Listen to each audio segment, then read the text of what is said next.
WTF Nation Radio.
WTF Nation Radio. WTF Nation Radio.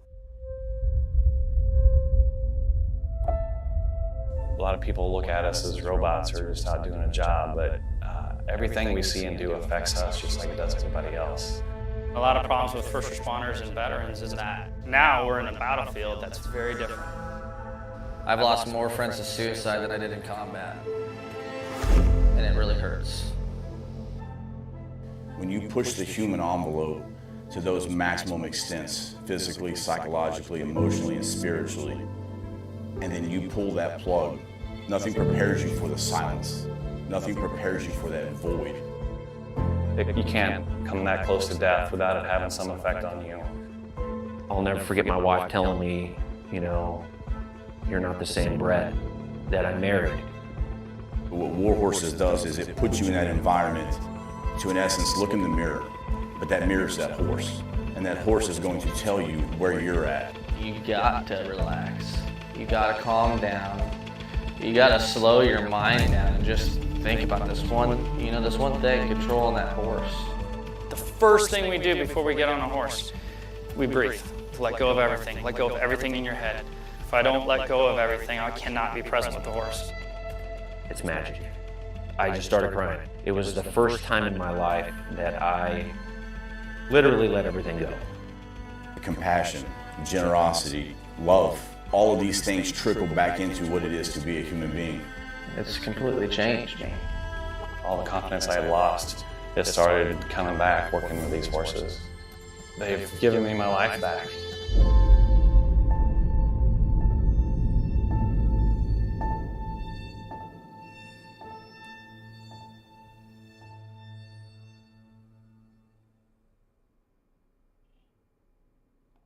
Everything stated on WTF Nation Radio is to be considered the opinion of the person that stated it, and not an official representation of WTF Nation Radio or U.S. Army WTF Moments. Price does not include tax, title, or license. Some assembly required. Each item sold separately. Batteries not included. Objects in mirror are closer than they appear. If conditions persist, contact a physician. Individual results may vary. Keep out of the reach of children. Avoid prolonged exposure to direct sunlight. Keep in a cool, dark place. And please enjoy the show. Shots.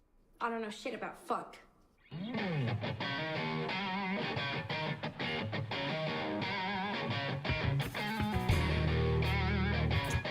All right, everybody. Let's get this show on the road here.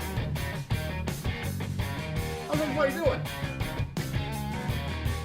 My name is Kaz, and this is Friday Night Freedom here on WTF Nation Radio. Today is the 9th day of December 2022. We are inching closer and closer to Christmas time, and I'm glad you guys took time out of your schedule to be here with us tonight. Thank you once again. And up there is Pookie. How you doing, sir? Hey, how you doing? That's a fantastic shirt you have on. You mean jersey? Oh, sorry. It's a jersey. That's it's not like peasants wear T-shirts. It's that upper crust of humans that have the jerseys. It's one step below a sweater. Well, no, is it?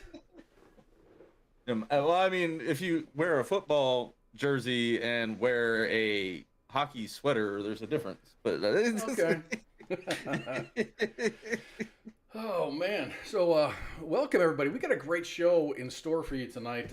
Tonight, around the top of the hour, we're going to be joined by a libertarian activist and 2020's Libertarian candidate for President of the United States, Spike Cohen. Vice President. Vice President. Sorry, it says Vice President. Yeah. Anyway, this will be his second visit to the WTF Nation, and I can't wait to talk to him. It's going to be great. He's been doing a lot of really good things since the election. He hasn't just been spinning his wheels or sitting on the couch eating Doritos and drinking Mai Tais and stuff. He's been doing a lot of really good work, community outreach type stuff, and it's pretty fantastic. So I hope that y'all can hang out for that. That all is going to begin at the top of the hour. Whew. So we got the Army Navy game tomorrow. Mm-hmm. And I don't want to make the entire show about Army Navy stuff and go Army beat Navy, because if you guys watched Sergeant's Time last night, the entire 2 hours was nothing but go Army beat Navy. So he played like every known video that like a lot of the major commands had made and stuff about, go Army beat Navy. Oh, you can, dude. Those were that was such a flashback, man. Brought back memories. I remember when I was in high school, I was seeing the Army commercials like that. See, I was running around playing with Voltron toys at that point. So. It's like, hey, First Sergeant. I'm like, that cracked me up, because I was like, that is the nicest First Sergeant I've ever witnessed. And that is and that is the biggest mustache. Straight up 80s porn stash. Oh, it was good. It was really good, man. I really, really enjoyed last night's game. And if you missed it, you can just peruse our little archives on WTF Nation Radio, and you can find any broadcast. We're working on getting our podcast stuff back up and running. But system upgrades, I think that's something that might be tackled over the Christmas break. So we'll see. We will see. So tomorrow is the Army-Navy game. The first meeting between West Point and the Naval Academy occurred in the year 1890. A long damn time ago. The Navy won that first game 24-0. The largest margin of victory is held once again by the Navy. In 1973, they beat the Army 51-0. Ouch. The longest win streak is also held by the Navy. The midshipmen won 14 games in a row between 2002 and 2015. That's quite a dry spell. Wasn't 2016 the year that the streaker ran across the field? Yeah. Oh yeah. No, was that a Super Bowl? No, that might have been the Super Bowl you're thinking of. No, that was the Army-Navy game because we had him like the week after or 2 weeks after that incident. We actually had him as a guest on the show, Red Leg Interview. Oh no! I was thinking about the one guy during Super Bowl. I think it was or is this the same story? No, it's a different story. I'm talking Army-Navy. Oh yeah. Okay. Yeah. Like I was thinking of the Super Bowl where he made a massive bet saying, I bet a streaker won't run. He had tickets and he jumped out right in the third quarter. Oh yeah, because he was wearing a long coat and then he was wearing like nothing underneath it. And he just kind of stripped off his coat and then jumped over the rail. Yeah. Fun fact about the Army-Navy game: whoever scores the most points wins. It's usually how football games work. There. Yeah. So the Army Black Knights this year have a 5-6 record and have won their last 2 games. The midshipmen have a 4-7 record, and they won their last game. So they're coming to the Army-Navy game with 1 win. The Army Black Knights are coming in with 2 wins underneath their belt. So I don't know. I'm going to predict, and this is the Cos prediction. I'm predicting that the Black Knights will be victorious, and the score is going to be 24-14. And I'd probably win $0 if I get that correct. You got any predictions?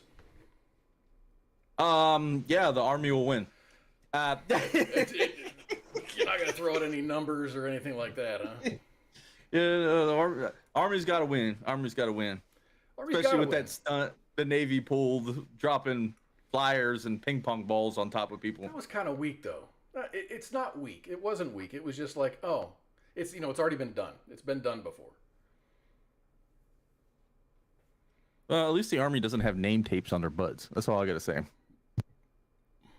I wasn't aware that the Navy had name tapes on their butts. They put their name tape on their booty. The football team or the Navy?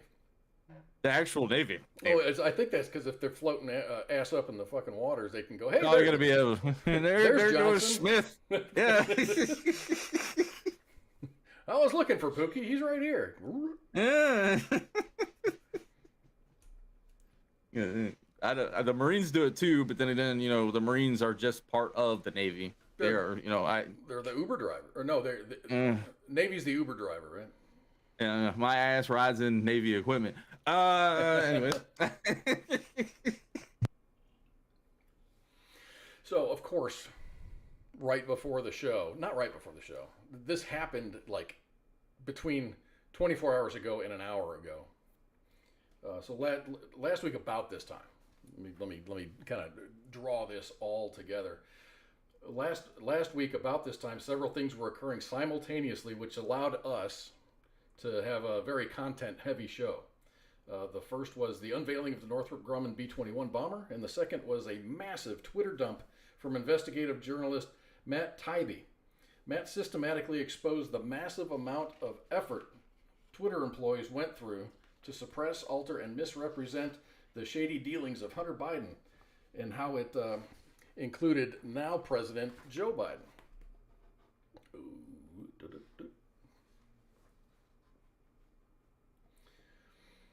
Matt wasn't just throwing shade, he brought receipts.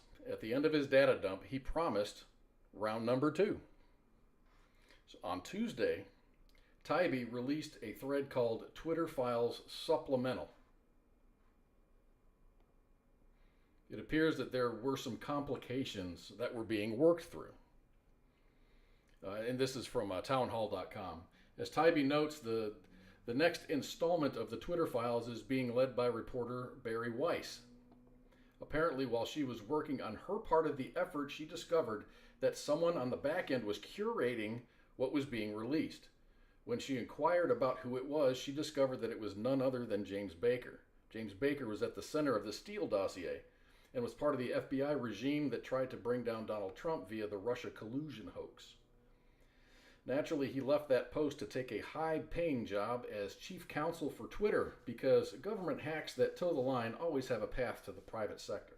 It appears that Baker was trying to mitigate the damage of the Twitter files with some kind of attempted cover-up. According to Musk, his explanation wasn't satisfactory, and that led to his firing. With Baker gone, the release of the files should now continue unabated. I have a feeling Weiss is going to produce something really, really good in her research. So, 24 hours ago. So right after I went to bed last night, round 2 dropped. In a nutshell, it outlines details on how Twitter employees built blacklists, participated in shadow banning, individuals restricting reach and altering what is to be considered a trending topic. I haven't studied the round 2 drop yet, so I will reserve my personal comments until I have done so. So as I was writing that right before the show, round 3 dropped, and that's like all of it's like the President Trump files, and the whole process that Twitter went through to get him booted. I didn't even get a chance to read it. There's so much to unpack there. It'll take that's like an entire segment. That would just take an incredibly long time to unpack because there was a lot of discussion about it, and they just pretty much just did it. But I've got to read it. I've got to understand it before I'm going to talk about it. I don't know. See, I'm I won't say a member of anything, but I have access to, I guess what's it called? It was called Twitter Watch or Bird Watch or something like that. But now I have access to be able to see like what people are posting. You know, it's crazy to see like the weird reaction. Like people will post some like fact check crap that completely not, and it'll get wiped away real quick by people actually posting the real crap. Oh. And like every time these Twitter files hits, it's just like you've got this, I guess I'll say one side starts dumping a bunch of information that's BS and it gets clean. It's like Wikipedia kind of like, oh no, your sources are wrong. Here's the sources. And that community, I guess it was called Community Watch List or whatever it is actually a like amazing tool for this kind of crap because it allows people to kind of, you know, not instead of clicking shit at each other in the traditional sense, is like, here's my receipts. So it's like a community moderated fact checking kind of it's like a Wikipedia but fact checking where any individual can like, and if you post something in there, the idea is to be non-biased, non-political, drop your sources pretty much. And a lot I mean, even like you'll notice underneath Elon Musk's posts sometimes you'll see a bunch of weird stuff start popping up underneath of it now. That's the Community Watch kind of like fact checking. He got rid of, you know, like main moderated kind of like and busted it down to the people. And it's interesting to see, you know, before they get posted, some of the crazy stuff people post. I'm like, okay, all right. That's actually kind of, you know, it's real time stuff. So I think that's kind of cool. And you can't just go there and change something without.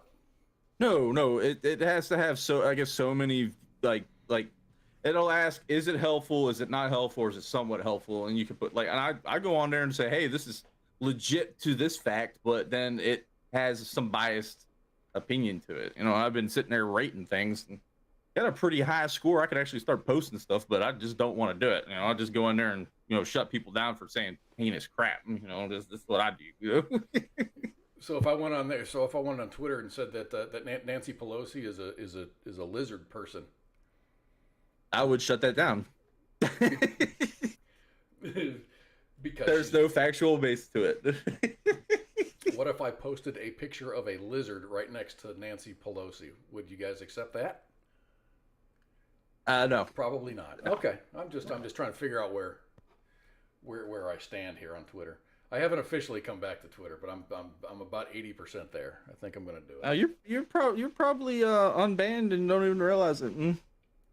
That is a possibility. I mean, because reading some of these comments about how there's banned because of whatever their AI says, or there's banned because of community discussion, or there's all kinds of different. Because if you look at these two pictures, and with Dan Bongino and Kirk there. Yeah, I saw those earlier. There's actually discussion and stuff. There's human intervention there. It's not just a software, AI. It's not it's not a software program that says, two keywords, so we're going to ban them. Which is probably why I got kicked off the third time, because I said that someone needed to be punched in the face. So I was advocating violence, and I got banned again. But some people do need punched in the face. You should have added the word Yahtzee after that. All Yahtzees need to punch in the. You'd be all right at that. No, it was about that. There was a diner. There's a little restaurant in the Bronx or in Manhattan or something that got overrun because they had charged. Yeah, I saw that. So these two or three young ladies decided to trash the entire restaurant. I forgot that was your last Twitter post. That was my last Twitter post, because I said I didn't say they needed to be punched in the face. I said sometimes people just need to be punched in the face. Well, people in general. That's funny. I forgot about that whole situation. I don't know. Did anything happen about that? People get hemmed up? I don't know. It was one of those weird viral kind of videos that popped off. I mean, I'm sure for every one that goes viral, there's 1,000 that no one sees. And probably better ones too. Probably better ones. I mean, because everyone's screaming. I think everything viral is just like a right time, right place, right time. The right people saw it. And the algorithm grabs it up and sends it out, and everyone gets to see it at that point. It's just who knows? Who knows? But yeah, I guess everyone's playing the fuck around and find out game as far as Twitter goes right now. Mm-hmm. So far, it seems like Elon Musk is winning. No, he's well. I gotta go look. Give me a sec. Apparently, it was about a month ago. Twitter only had like a week left before it was going to be shut down. I can't remember who posted that, but I've been avidly posting on my Persona account. It's so many days now past the official shutdown. I just keep posting it. It's like the spoiled milk kind of thing. Like this aged well as good as milk. And I'm just keep posting it. To rub it in the person who posted that face. I work at Twitter. All right, well, you worked at Twitter. Yeah, I didn't learn the code. You got to learn to weld. That's the new one now. Learn to weld. Learn to weld. It's learn to weld for all the tech folks guys. All the tech guys that get kicked out that know how to code. They're just being told learn to weld. Learn to weld. Plumbing is a really easy job, and it's very simple if you follow the code. Yeah, it's like going to a nude beach. It's just good-looking people.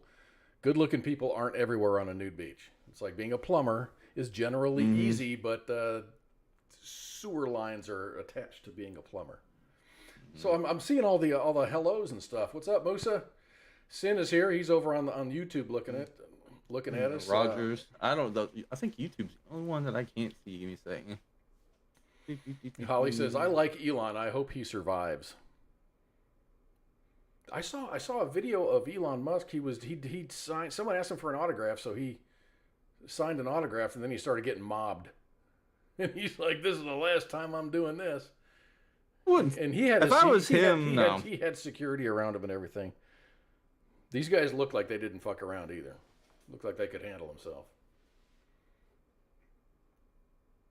If I was him, I'd have security around the clock. Especially now. Yeah. What's that movie? Conspiracy Theory or whatever, Conspiracy Theorist or whatever it is. With what's his name? The guy who played Patriot. Braveheart. Brain's not working right now. Mel Gibson. Mel Gibson. Yes, Mel Gibson was a conspiracy theorist. Is what it was. And the dude was so paranoid. Yeah, he had his food locked up in like safes with different combinations and all this. Because he's afraid the CIA was going to poison him. Okay, because he knew stuff, and at the end of the movie, you're like, this guy wasn't crazy. No, yeah, it was. Well, I mean, I think half of the conspiracy theorists now have been proven true with all these Twitter drops. You know, that's the number two for me was like, oh, we all knew that already. Y'all just called us crazy, but we already knew it was happening. We had people, not just we, people had a feeling about what was going on, but it couldn't be proven. But you can always have a feeling about how something is happening or why something is going down the way that it is. And then with these three drops of Twitter files, it's like, oh, look at that. Check that one. Check this one. Check that one. Crazy part about this Twitter file thing, though, is people are like, oh, Twitter's doing this, blah, blah, blah. Twitter did this, Twitter did that. What about Facebook? Huh? What about Instagram? What about TikTok? All the social media platforms. They are all doing this. And Reddit and yeah. They're all doing this. So this is kind of exposing all of them, but everyone's focused on Twitter. Like Facebook is notorious for the insanities. I ain't gonna get into it because old Daddy Zuck might smack my booty. But I mean, just yeah, I've got not a lot of faith. I really don't like Facebook, but that's kind of where we broadcast. So you know, you gotta. It's easy to keep in contact with friends and family and. That's about all I use it for is the messenger, and I don't even log in to view Facebook anymore. It's just Messenger's about all I use. Hope so, or else we'd never hear from you. But once a week on Friday night. Hey, it's me. Hey, how are you doing? Hello. Beard's longer. Look. Trying to get it to grow back out. I trimmed it down. It's like I had it down to here. I'm just working on it. So how much would you say? We're gonna put a dollar amount. How much is your privacy worth to you? That's a hard question. I mean, if I was a billionaire, yeah, I'd be the most private person on the world, living on an island somewhere with EMPs and missiles stuff pointing all over the place. So yeah, you put it in that terms. So check this out. Some Amazon users now can now earn $2 a month for agreeing to share their traffic data with Amazon. Under the company's new invite-only ad verification program, Amazon is tracking what ads participants saw, where they saw them, what time of day they were viewed, and this includes Amazon's own ads and third-party ads on the platform. Through the program, Amazon hopes to offer more personalized ad experiences to customers that reflect what they have previously purchased. It's not like cookies aren't enough. Cookies aren't enough to, you know, because if I go online and I look for, let me see, I've got the Elgato, the camera. For about a week or two after I bought that camera, I was seeing cameras. All kinds of camera ads. Microphones, anything streaming related. I was getting ads for once I purchased it. Exactly. So I don't know what Amazon plans on doing with that. Hey, could you read Billy's comment? I could see it. Are we missing something? If Musk is right, the DNC people holding about half our government purposely paid, have our constitutional rights violated. No, I see where he's getting at with this. Everyone involved with that should be charged with a federal crime. There should be There should be a massive investigation going on with this now. I do agree with. I heard that there were people on both sides of the aisle right now, just going, this is fucked up. We need to investigate this. No, this is one of those things is where like everyone was like, I remember people saying, well, you know, it's a private company.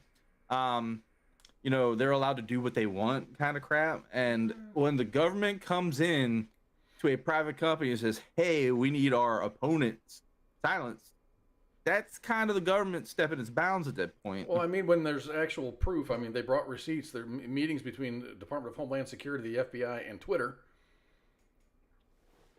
Yeah. Well, I mean, you had Zuckerberg on the Joe Rogan Experience coming out about the whole Hunter Biden laptop thing, said the FBI did come to us and say, hey, there might be some Russian disinformation coming down, please. So he's like, all right, we censored it and we didn't completely drop it off there, but we like limited the view. We limited it.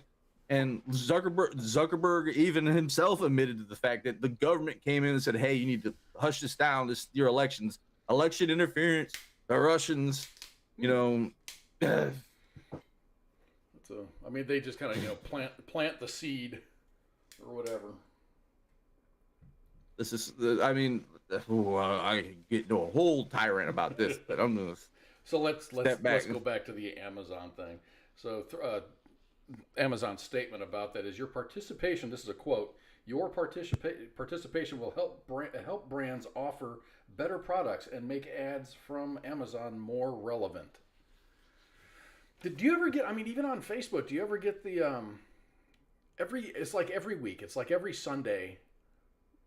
The ads kind of switch and the algorithm kind of changes or refreshes, because I get this whole brand new batch of advertisement that I see, and I'll go and I'll X and I'll close it out. It'll say, okay, hide this ad. Why did you hide this ad? And there's a whole list of things. This is repetitive. This is, all these other doesn't apply to me. Blah blah blah. Yeah. So I just I exit out. By the end of the week, I'm pretty clean as far as advertisement goes. But then, Monday morning I wake up and there's just all this brand new batch of garbage. Okay, people call me crazy for saying this shit, but I've tested this out. Where, I mean, I know the way the algorithm works is like it even pays attention to, like, through your cell phone who you're hanging out with. So like okay, you hang out with these certain groups of people, you talk to these certain groups of people, they purchase this kind of stuff. They're similar. You'll get ads from random crap just by bumping into your neighbor. It's also weird that I keep my Facebook is my Facebook. I am not friends. Nobody that I work with. We're not friends. We're not friends. It's just family. I just use family and friends.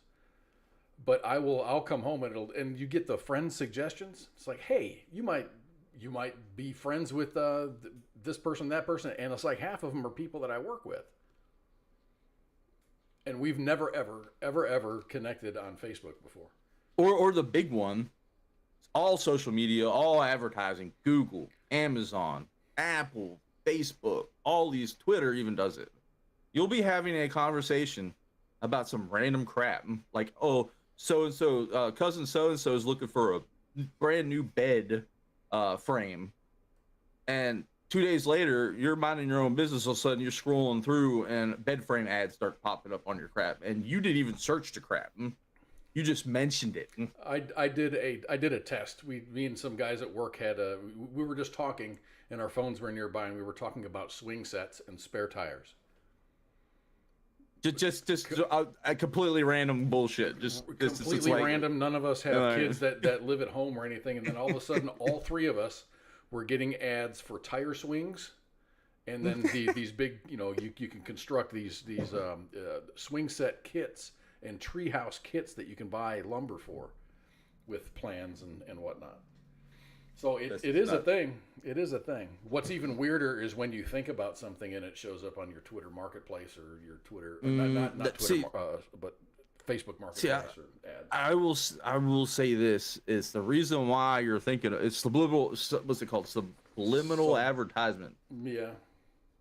So they've been hitting you with these things, and your brain subconsciously starts thinking about it, and you think that, hey, I was thinking about this. They actually put that kind of brain worm in your brain, and when it actually pops up, you're like, holy crap, it's reading my mind. I agree with that. Yeah, but no, there's been times where I'm like, oh no, when I throw my phone, it's like, it's in my brain. Get out of my head. So back to this Amazon thing. This $2 monthly award only applies to Amazon users who were invited to participate in the program. Though customers who didn't get invited can be added to the wait list and potentially join later.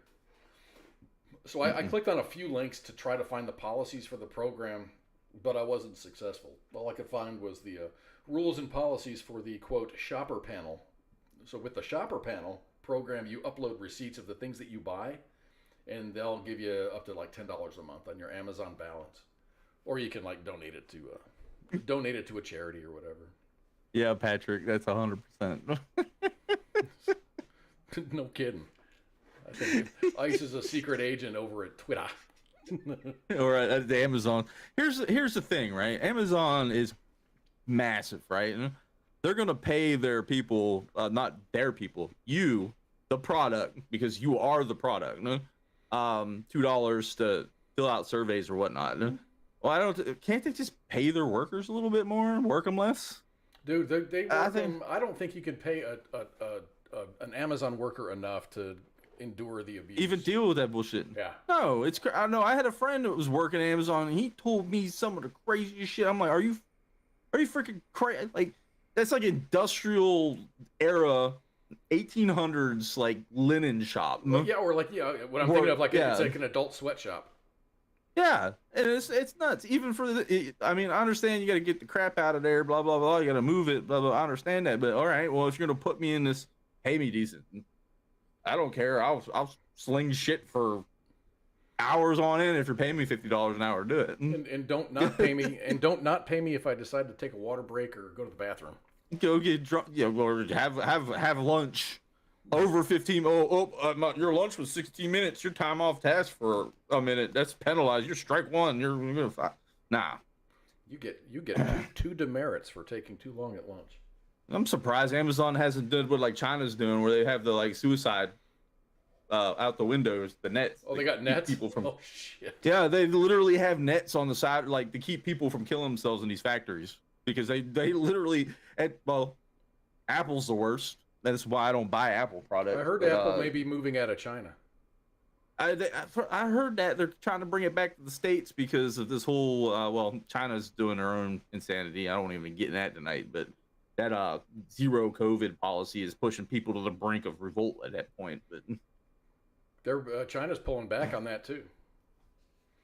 Did they pull back on it finally? Yeah, well, they are a little bit, but I mean, still, come on, man, it's China.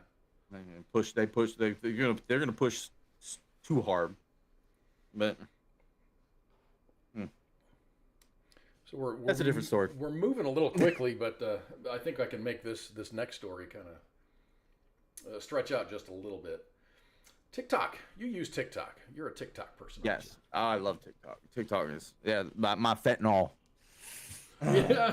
Oh, so okay. So yeah, you use that word. So TikTok is the most trafficked news application for Americans under 30 years old.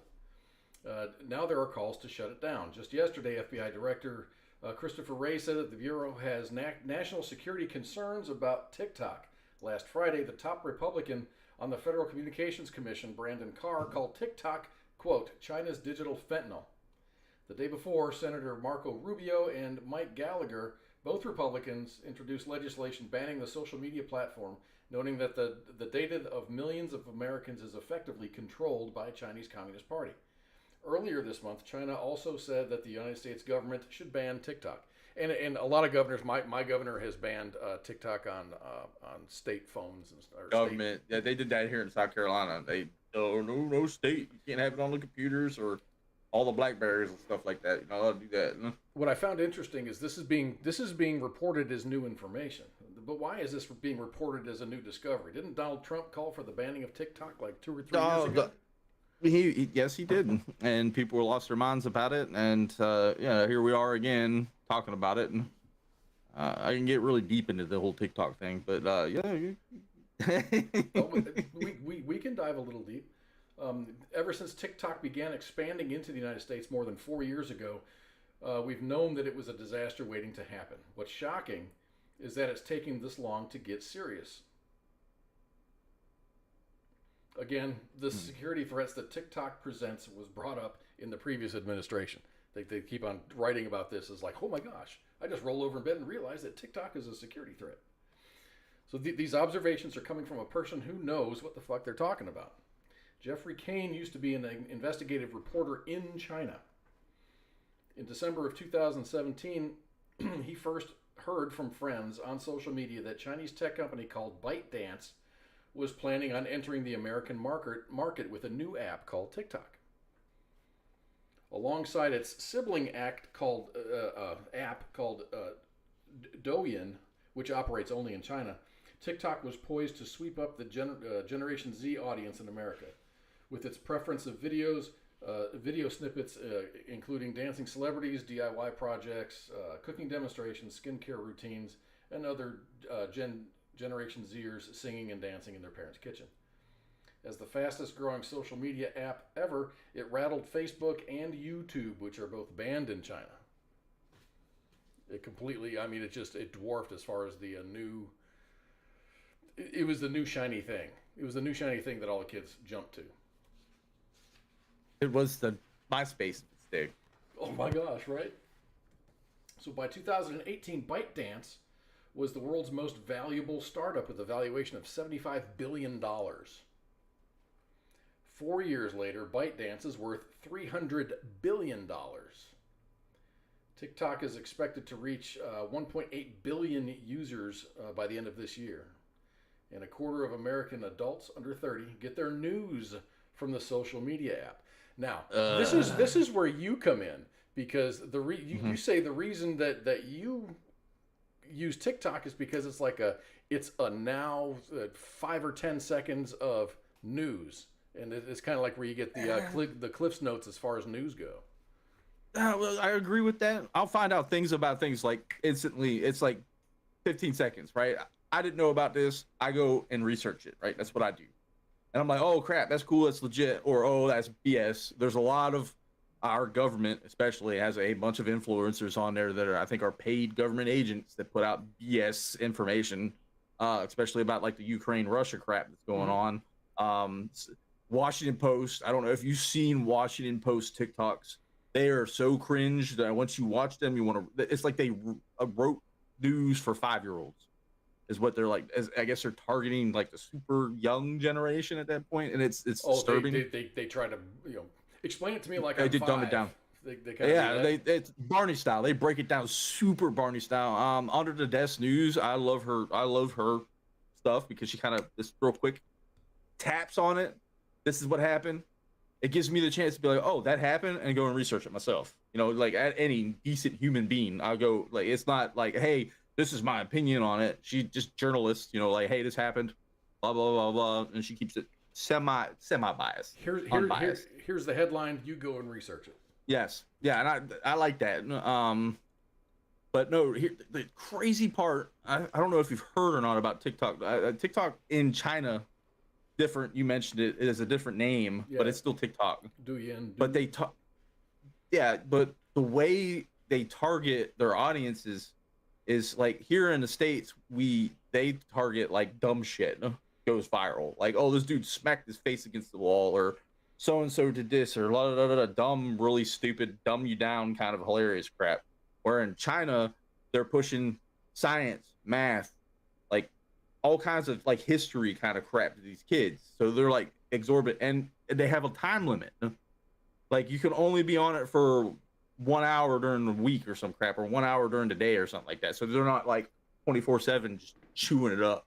Wow. Yeah. So, but it is weaponized. I've seen people's attention spans just go to shit since TikTok have come out.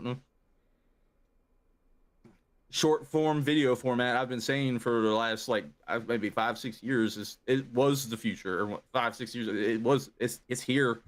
And now if you don't grab their attention within the first 3 seconds, you're not getting a view on that. And there's have you heard of the millennial pause? No.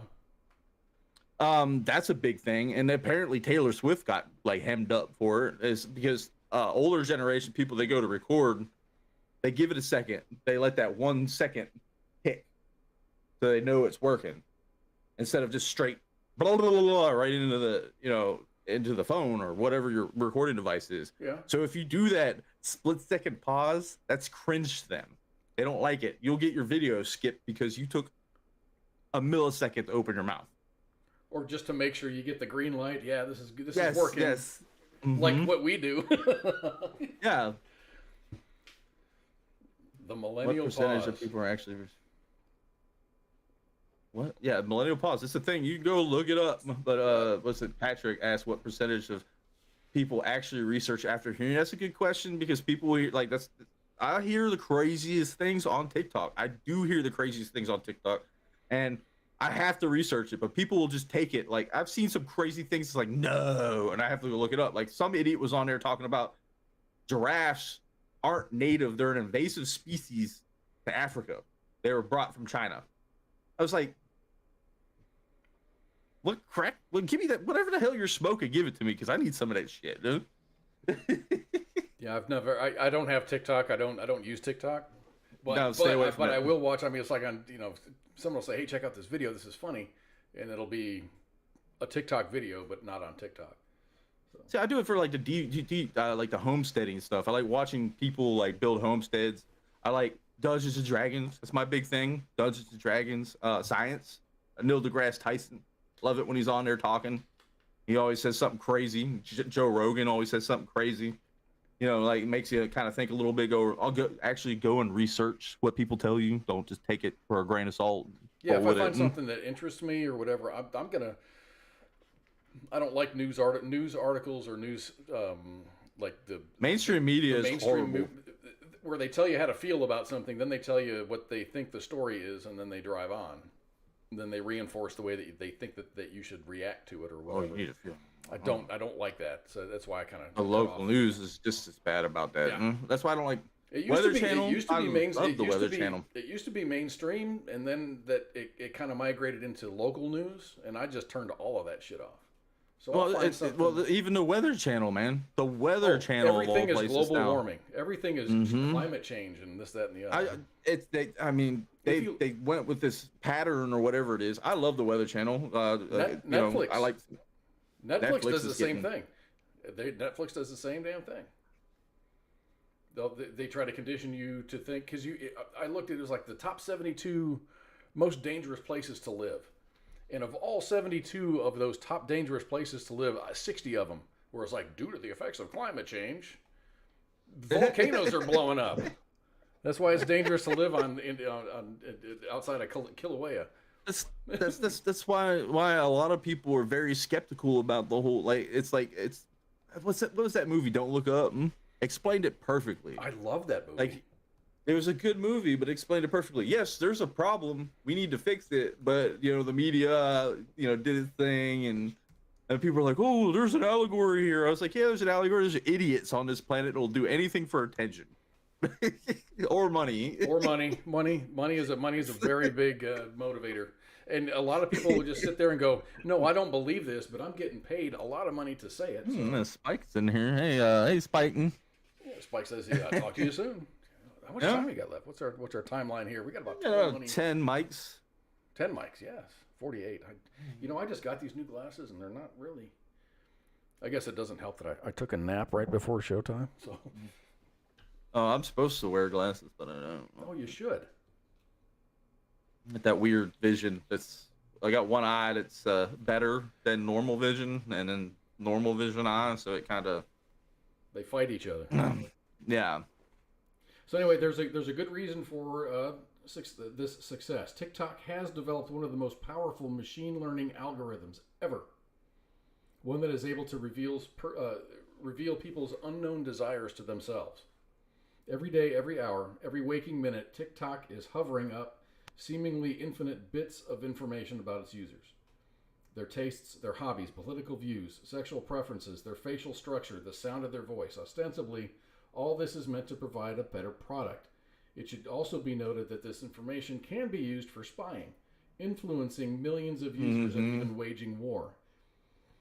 Every time we swipe to the next video, every time we post videos of our own, we are helping the world's most sophisticated police state learn more about us. What's crazier is that its the advertising revenue is leaving Twitter out of protest because of Elon Musk. They're going to TikTok. They're going to this nation state of China. It's nuts, dude. An American-based, they're leaving Twitter revenue from Twitter, which is an American-based company, to a Chinese-owned entity, where they gather up all your deets. All your deets are not your own. I like to throw them for a curveball every now and then and go on a crazy drunken rant about how I love, communism, and then it throws them off a little bit, Who's that mess up there? A little grain of sand, and they're messing up their algorithm. No, I just love to play around with it. What's that thing everyone's been talking about? OpenAI's project, the chat. The chat bot. I've been playing with that. I haven't played with it. Ooh, I've been playing with it, and I'm thinking to myself, it's like, man, if I was nefarious enough, I could sit in there and that whole thing just. Tell me about that. Tell me about that. Is that you have a conversation with an AI? Well, you can have a conversation like, hey, how you doing, blah blah blah, and it tries to learn, like it's trying to learn how to speak like a human, kind of is the way I guess the best way to put it. But the crazy part about it is like earlier today I was playing around. I was like, hey, I need JavaScript code for an analog clock. And it goes, okay, give me a second. It goes, and spits the code out for me almost instantly. And I'm like, oh, that's convenient. There's like 1,500 lines of free code right there. Well, it's not yes, free. No, well, it's not. Well, I mean, any programming language before 2021, it knows how to program in. So people are finding ways to like, hey, can you test this for any vulnerabilities? I'll throw codes on there. Like it'll point out vulnerabilities and be like, hey, this is how you bypass this, do this, do that. It'll give you a whole explanation. And it's like, I don't know if it's a security threat or, maybe I think it is. Cybersecurity guys. Cybersecurity guys definitely need to step their shit up because now you got an AI probing at your shit. Huh? Yeah, I mean, I work with a lot of software guys, and maybe Spike can even chime in on this. But a lot of software guys will go and do, especially our C++ guys, they will go and they'll hang out. They'll have like two screens in front of them. The right screen is the one that they're typing their code on, and the left screen is Google. And they'll be just looking for Pastebin. Yeah, Pastebin is the big one. Yeah. Like any programmer that doesn't understand Pastebin, I love going on Pastebin. Because you'll just see a random code on there, like, what is it? But here's the thing with the ChatGPT, an idiot like me that's not really, I can read it. I don't understand it. Like the old dude in the Matrix, he's like, once in a while, you start seeing things in there and you understand it kind of, but you can't really read it. I'm like, okay, that's cool. I see that. All right. But you can put it into the ChatGPT and be like, hey, what's this code specifically do? It will tell you. It will just say, hey, this is code does this is the purpose of this. It's a tool. It's a very useful tool, but any tool can be abused. It's only a matter of time before we're not going to need software. We're not going to need code writers anymore because I doubt that. I've played around with it and I've tried to build code using it, and sometimes there's a kind of break. Because I do Python. I've been trying to learn Python programming, and I was like, hey, do this, do that. And it explains it to me, and I put it in there, and I was like, it just won't mesh up properly. You have to know how to read the code and how to put it, because like I said, I've been experimenting with the scripting and OBS and stuff like that. Mm-hmm. I'd like to learn how to do that. It's one of those things where it's like, hey, I want to do that. I want to learn how to do that, and then I never start. Or I'll start, like, the very basics. Like with Java, I started with Java, and then Java kind of fell off, and no one uses Java anymore. No, Java's still pretty popular. It is popular, but it's not new because everyone's got Python or things. Ruby's the big one. Yeah. C's the big one. If you know C, you're good. Yeah, C and C++. That's all very. Take it back to assembly. Old school assembly. That was the only in college. That was what I took. I took assembly language. Assembly and basic. You had assembly and basic. Yeah, that was it. Fortran was there in high school. That was a long time ago. I'm not old. I'm not old. I'm not old. You go to school with punch cards. It's like I learned coding back AOL days where you could throw HTML into your profile, and I was like, okay, cool. I learned how to. Cool. He's got a visit counter. Yeah. He must be a hacker.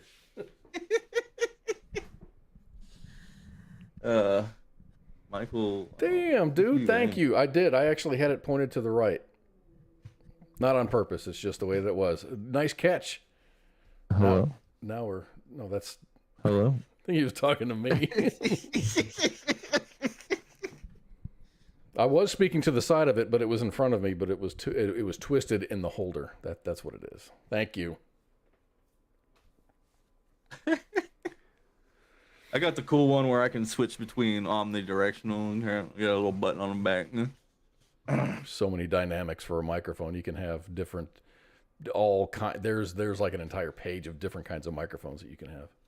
There we go. Thank you, CQ. Oh, you do sound better. Holy crap. I was trying to figure out why you were echoing, Yeah, man. it was like this. It was like this. It was like this. And then I turned it this way, and I'm actually talking into the microphone, so.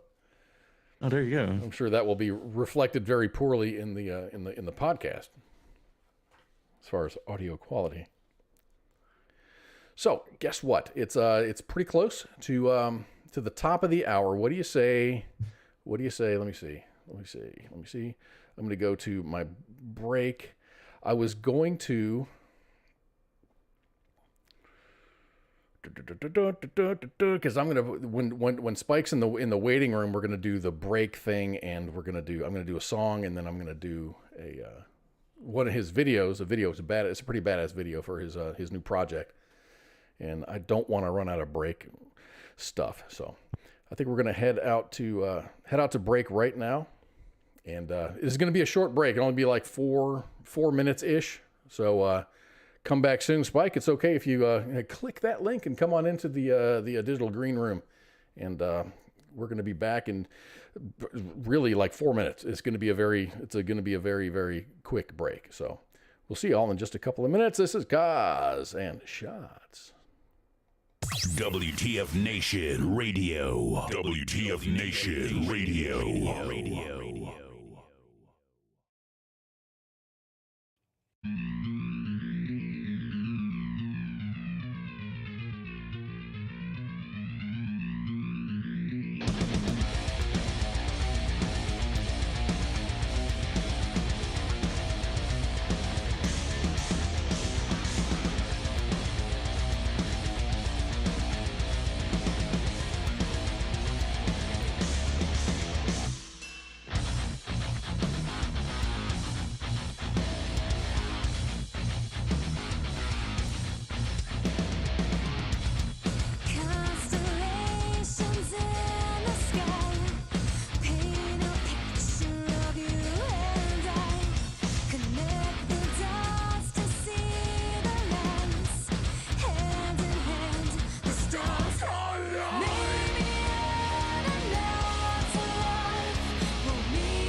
WTF Nation Radio.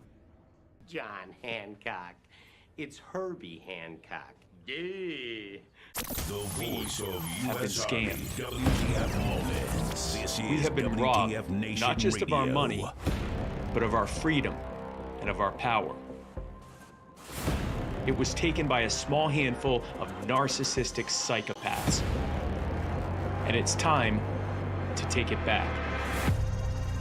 But we've got to turn the power back on. We do best when we are most free. It's time to fight for that freedom. It's time to end the lesser evil scam. It's time to beat these monsters at their own rigged game. In the past 2 years, I've been blessed to travel across America, meet tens of thousands of incredible people, feed the less fortunate, hold corrupt governments accountable, train candidates and activists, and work with anyone who's willing to fight. And at every turn, I heard the same thing over and over. They're worried about COVID-19, the mandates, healthcare, housing, education, the future that they're leaving behind for their children. They were worried because things just keep getting worse. But when I met them where they were, showed them we cared, and explained to them the causes, effects, and solutions to get us out of this mess, I saw something change in their eyes. I saw hope. We have the solutions. We just need to live them out and invite everyone else to join. And that's exactly what we're going to do. We're going to be leaders and solve problems in our communities. We're going to make headlines and get the kind of attention that spreads our message. We're going to build a culture of winning, getting candidates elected like never before. We're going to empower our neighbors to join us in this fight. We're going to win the public debate and change the culture. We're going to awaken the sleeping giant. We are going to set the world free. When we realize our power, no one can stop us. 2 years ago, this journey began, and the next step begins right now with you. I'm Spike Cohen, you are the power, and together, we're about to change everything.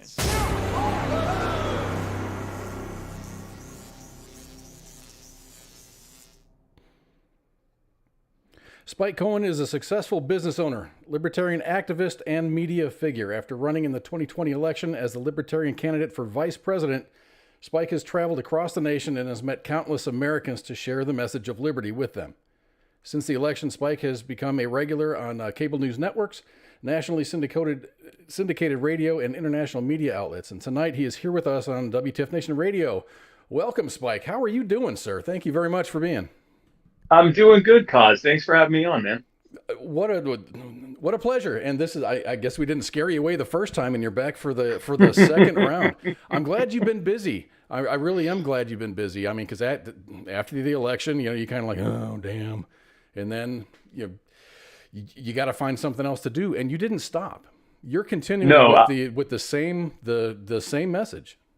Yeah, I actually saw that as just the beginning. And it's funny because usually libertarian candidates, pretty much everyone except for me, anyone that's ever run for president or vice president, they do their run and then they just say goodbye and go off into some weird world, like they go off into the horizon and are never heard from again for the most part. I saw that as just the beginning of what was a journey to spread the message of liberty and to help people who are being harmed by a completely out of control government. So that was, to me, that was the beginning of it. I've always been in the business world. I decided that I wanted to focus on this now, and I'm just getting started. So tell me about Spike Cohen. Tell me about the day that you decided that this is what I'm going to identify. I'm a libertarian. This is what I want to be. This is my political identity. Sure. So I became a libertarian in sometime in the mid 2000s after a few years of being a neocon. And in my defense, I was 19 when 9/11 happened. I had no perspective as to why we were being attacked. I bought the government corporate media hook, line, and sinker. They just hated us because we were so darn free, and we had to go and spread peace and freedom. democracy throughout the world, no matter how many regimes we had to overthrow and replace with our own regimes, and how many people had to die, and how many veterans had, or active duty troops had to die, how many veterans had to be created, and how many victims had to be created along the way. I feel foolish saying it now, but I believed it as wholeheartedly as I do now. And it was those pesky damn libertarians who kept saying this isn't going to go the way you think it is. If you want a small government, you can't support imperialism. If you want constitutional protections, you can't have a warrantless wiretapping surveillance state. And I just thought they wanted America to lose. And then as every prediction they made came true, bit by bit, I realized that they were right and I was wrong. And that kind of led me on a journey of figuring out, okay, well, I was wrong. What do I believe? And after spending a tremendous amount of time doing research on different political ideologies and philosophies and so forth, I became a libertarian. I didn't get actively involved in political activism until about 3.5 years ago, when I decided to retire from my businesses and go into this full time. That's interesting, and it's a growing process, and it's painful because I'm kind of going through that right now because I'm a conservative person. Yes, and it's. I look at we all know Brandon from he's in Colorado, and it's like he used to be on the station, and he's very, very libertarian, and he's very he's committed. He's committed. He doesn't just say it. He's very, very committed. But I can, it's not cherry picking because it's like everything that's on the libertarian platform. I'm like, okay, I like this. There's very few. I can't name one that I don't like. But I always have, and this is just me in the back of my head, just going, but they don't have what it takes to lead on a global stage. So I think the best thing for them to do, and I've felt like this for a long time, is to start locally. Start with your local government, your local representation, and then get libertarians in there. And then from there, that grassroots is going to grow into something different. I'm glad you brought that up. You agree with us basically 100%, or at least well into the 90s, right? Yeah. But you're still, the one thing holding you back is exactly what you just said. They can't win yet. They're not ready yet. So why would I throw my support behind something that I don't think they're ready to actually get into those positions yet? And you're 100% correct. And the problem is libertarians for a long time. And by the way, when I'm saying libertarians now, I mean members of the LP, like not just philosophical libertarians. I mean capital L, LP libertarians. For a long time, they thought that the best way to deal with that was to argue with you and say, well, we could win if you voted for us. And, if you keep voting for lesser evils, you're just going to get more evil. And meanwhile, that's all true, but that doesn't mean anything. That's not going to connect with people. That's not going to get someone off the fence of saying, I don't know if I can support you if you go, well, you're stupid if you don't. Oh, okay, well, then I'll definitely support you then. The way that you show people that it makes sense to vote libertarian and to support libertarian policies is to show them how libertarianism works in their backyards where we actually have the wherewithal to win. We've had hundreds of LP members that have been elected at the local level. And more importantly, when libertarians win, whether they're in the LP or they're in another party or they run without a party, whatever, when libertarians win, everyone wins because they show what libertarian ideas look like. And that's actually why I started my organization, You Are the Power. I realized long before we were going to see any real gains on the electoral front, we had to make cultural changes. All politics is downstream of culture, and so we have to meet people where they are on issues they care about, help them to win and get accountability and justice on those issues that they care about, and then use that as an opening discussion about how libertarianism works for everything. Well, you're out talking to people all the time. What do you find the most when you talk to people? What do you find the most? What is the number one or number two topic that always comes up? So I put it into three things. Well, actually, probably two things. But last year it was concerns about return of the lockdowns and concerns about basically the expansion or return of the COVID regime. That was the biggest thing I was hearing from people is they were just starting to recover from what happened in 2020. And they were seriously concerned that was coming back. Towards the end of last year and into the coming into this year, now the big thing is the cost of living. they cannot afford the cost of living. And it's incredible that the media talked about that as the main issue for like, I don't know, a month or two. And then once the year over year rate started to drop down slightly, suddenly that wasn't an issue anymore. But if you talk to the average American, that's what they're concerned about. Things just keep getting more expensive. They couldn't afford it a year ago, much less now. And every week, every month, every time they go to the grocery store, every time they go, to do just about anything, it becomes that much more unaffordable, and people are running up more and more debt just to be able to make ends meet. That's the number one thing I'm hearing. The second thing that I hear, and this is why I started You Are the Power, or a big part of why I started You Are the Power, the second thing I will hear is something very local and very specific to their area. And that was what was very interesting to me. When I was running for vice president in 2020, we did a bus tour. I went to 35 different states. I spoke to probably close to 100,000 people across the country. And then in 2021, I went to close to 40 states last year. And what was interesting was that everyone would have these one or two main things that was what everyone was talking about at the time, like on a national level. But then they'd have something they would talk about that would be like, I didn't even know who they were talking about, their city council person or their sheriff or something that had happened to them or something that was going on in their community. And I realized that mattered as much to them as stuff that we have no ability as libertarians to affect at all right now. Like, we can actually help them to organize and get changes done on that thing they care about every bit as much as that thing that we have no wherewithal to be able to affect and affect any real change on. So that was part of what really drove it home, was realizing that there are tens, hundreds of millions of Americans across the country who care about things that if we can find out what they care about, get people out there, get them organized, we can actually help them. We can help them now. We don't have to wait for some utopian libertarian future where we take over the world and leave everyone alone. We can help them now. We don't even have to get elected yet. So are you saying, and I know you don't speak for the entire Libertarian Party, but are we going to see a Libertarian candidate for 2024?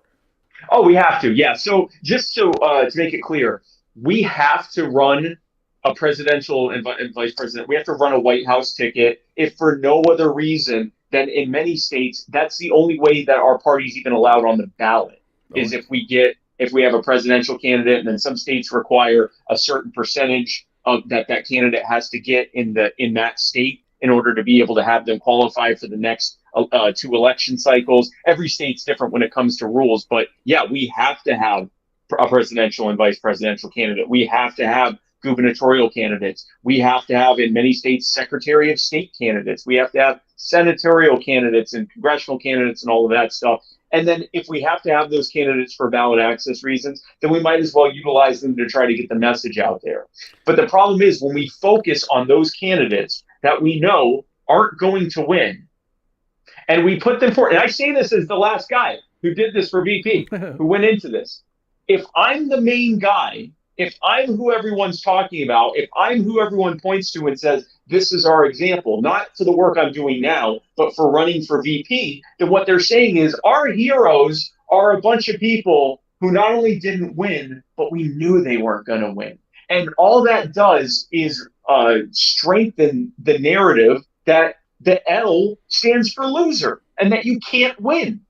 Like, we're literally telling people that we can't win when we do that. If instead we focus on people who are actually winning their elections, even if it's a city council race, a mayoral race, or something like that, state senate race, if we focus on them, and then more importantly, focus not just on them as individuals, but on the actual changes that they made once they got into office, and how it's not just that we can win, but that we make it so that you're actually winning too, because we actually follow through on what we promised. Now that's a real narrative we can build. And I realized I didn't want to be Spike Cohen, the guy who did the obligatory run for VP for ballot access reasons and got 1.5%. I like to say I was the vice presidential bronze medalist. I saw 1.9.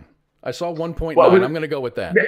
1.9. I know it wasn't 2. So we'll say 1.9, 1.99% we got, and just a shade under 2. And we lost, right? We lost. We didn't get in second place. We got in third place. Best in terms of getting in third place in all 50 states. First time we've ever done that. Fantastic. We're growing as a party, but that's not what I want to be known as.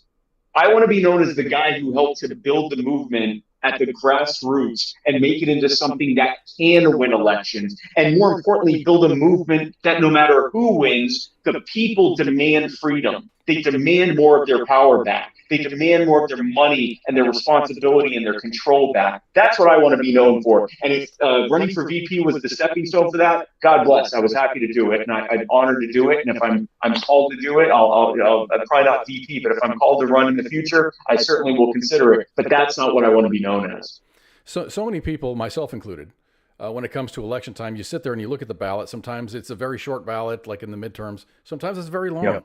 And you're just like, okay, I don't know that guy. And I'm the person that'll be like, if I don't know anybody here, I'll skip it. I won't vote for someone I don't know.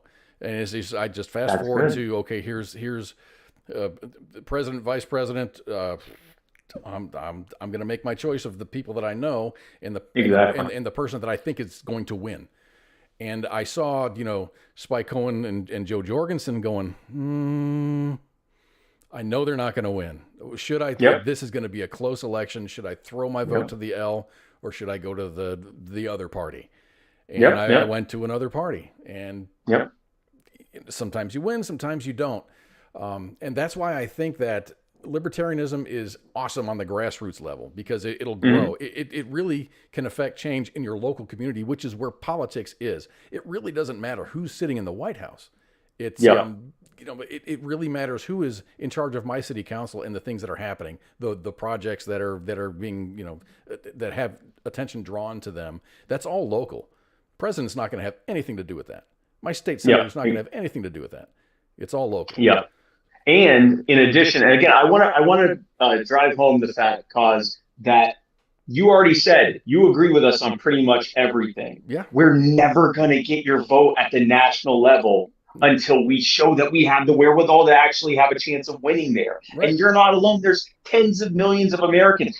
Every single poll they do, they say, would you support a viable third party? And it's like 75% say yes. People don't like Republicans and Democrats. It's a very small sliver of the electorate don't vote Republican or don't want to vote Republican or Democrat. And usually anywhere from 30 to 50% of the electorate don't even vote because they're just sick of the whole thing. But that's completely different than saying, you know what, I'm going to vote for this party that I'm pretty sure isn't going to win, just as a show of no confidence. A lot of people say, no, I'm going to just, I call it throwing your vote away, but whatever. I'm going to just vote for the lesser evil, whichever Fox I think is going to be a little less rough on my hen house. That's what I'm going to vote for. And a lot of people go, you know what? I'm not going to bother showing up to the ballot. Like, I'll go do something else on that Tuesday. Like, it's not worth it to me. So, again, we need to be focusing where we can actually affect change and show people not just how libertarianism works, because you're already sold on that, but showing them that we actually do have the wherewithal to do things. And if we can organize people there, and if we can get changes affected there, and it doesn't always take someone getting elected. We don't really focus on electoral politics. We focus on old school grassroots, get people on the ground, get people showing up to city council meetings and basically bullying their elected officials into doing the right thing. That's an effective way of showing our ways too. And then also opening up a conversation about the fact that no matter who they vote for, they need to demand their power back. That they're always going to be treated this way, no matter which party's in office, no matter which politician's in office, no matter what they promise you, until you start demanding freedom instead of, dependence and having them have control over you and protecting you. When that changes and now they're demanding freedom, that's the first step into actually getting our ideas implemented, long before we end up actually, succeeding as a political party. Do you find that maybe some of the reasons that folks just stick to the major two are because of handouts? Just we're going to give you stuff, the party of stuff. I mean, the short answer is for many, yes. And they're scared. I mean, the libertarian platform is more like, no, we're going to get government out of the way. You are responsible for you. I'm sure there are people that don't vote for us because of that. But what I found is that the two biggest reasons people don't vote for us is they've never heard of us, or they did hear of us and, at some point just dismissed it, like you did, dismissed us as can't win, not gonna bother voting for them. Yeah. Not gonna waste my vote. Not going to waste my vote. Exactly. Don't want to throw my vote away. And I get it. Like, I get the idea. I would argue that there is no such thing as strategic voting within the uniparty. Like, I think that it's basically a good cop, bad cop routine. But I get it. Like, then for many people, they go, okay, fine, then I just won't vote. Okay, I get that. Like, I understand it. Like, for most people, for our main push for them to be like, listen, we're not going to win. Okay, we're not going to win. We're probably not going to. I mean, the odds of us winning are basically. But if you vote for us, then we can get ballot access, so that it'll be easier for us to run again and not win. Like, that's not a sell. Like, for people that aren't dyed-in-the-wool libertarians who are ready to die on the hill of fighting for liberty, that's not going to wake them up. That's not going to get them to go to the ballot and vote for you. It's not a winning strategy. And if it was going to be a winning strategy, it would have worked within the last 51 years that the party's been around, and it hasn't. What has worked is focusing locally, focusing where we can win, focusing on issues at the local level that we can win on, getting people organized on things to actually affect change. That's where we can win right now. It's not as sexy as winning the White House, but we're not going to win the White House until we do that work first. And then from there, we can affect things at the statewide level. And then from there, we can start affecting things at the federal level. And before we even get to the federal level, we can teach people about one of my favorite words, nullification. If you take over your city or your county and you have control of every lever of power there, you're going to discover something very powerful. The ATF and the DEA and DHS and all these federal agencies rely 93% of their manpower comes from local law enforcement. Yes, so if you've got control of your city and your county, and they don't want to participate in gun control anymore, well, then there's not going to be any gun control anymore. And a perfect example of that is what's happening right now with cannabis. Cannabis is still right now as illegal as heroin, at the same level as heroin. You can't even test with it legally. It's not allowed. And yet cannabis is now a legal or quasi-legal multi-billion-dollar industry where the majority of Americans live in a city or live in a state where it's either legally, medically and recreationally, even though it is still very, very, very illegal at the federal level. Like, go to prison illegal. But the federal government recognizes that if the states and the counties and the cities won't participate with their nonsense, that they can't enforce it. Another example of that is in Missouri, where they basically just passed a law last year that nullifies all gun control. Like, yeah. Amen. All of it. Amen. All of it. And the ATF put out a note or a letter or whatever to the legislature saying, listen, because it was the governor or the legislature, or they released a press release, whatever it was, and they said, well, unfortunately, because of this, we're not going to be able to enforce any federal gun laws, to which the legislature and the governor said, yes, thank you. That was literally, we know that, and that was the whole point. Like, good deal. You can't even organize a raid on a business here. Like, you don't have the wherewithal to do that. Good. That's how it should be. So we can show people that the power, and this is why my organization is called You Are the Power. We need to show people that they have way more power than they think they have right now. Government is not this massive monolith. Government is a presumed, it runs on the presumption, on your presumption that it has all of this power, when really it just comes down to what you're willing to tolerate. And if you look at these morons that are running the thing, you're talking about the most physically and mentally frail human beings with no moral compunction whatsoever. They easily are toppled over. All it takes is enough of us saying, "Now we just voted to nullify everything that you did in our town, in our county, in our state." Mm-hmm. Do not cross this line. Do not cross this line. No step on snake. Obviously, you have, and I know in Texas that you had some issues as far as libertarian candidates, just on the state level, getting I think the GOP was pushing to get a bunch of candidates just kicked off because of procedural issues, and I think the court chimed in and said, sit down, shut up. Not only that, because they were blatant about it. So they were trying to say, and I wish there are people that could talk more intelligently on this than me, but I know the basics of it. The GOP moved procedurally to say we need to get these libertarian candidates off for procedural reasons, for the integrity of the ballot. But then at the same time, they're publicly saying the reason we're doing this is we don't want to compete with the libertarians. And so the court's looking at this and going, this has nothing to do with procedure. You just don't want competition. So they backed them, they BTFO'd them, and the libertarians ran on that ballot. And that's a great ballot access victory. We have had similar ballot access victories during the 2020 race in Pennsylvania and in Ohio, and that's all fantastic. And then we lost all the races. So it's great that we had that victory. And it's great that the courts are increasingly siding with us, but that also won't matter if the biggest hurdle we have is not ballot access laws. It's a huge hurdle, but it's not the biggest one.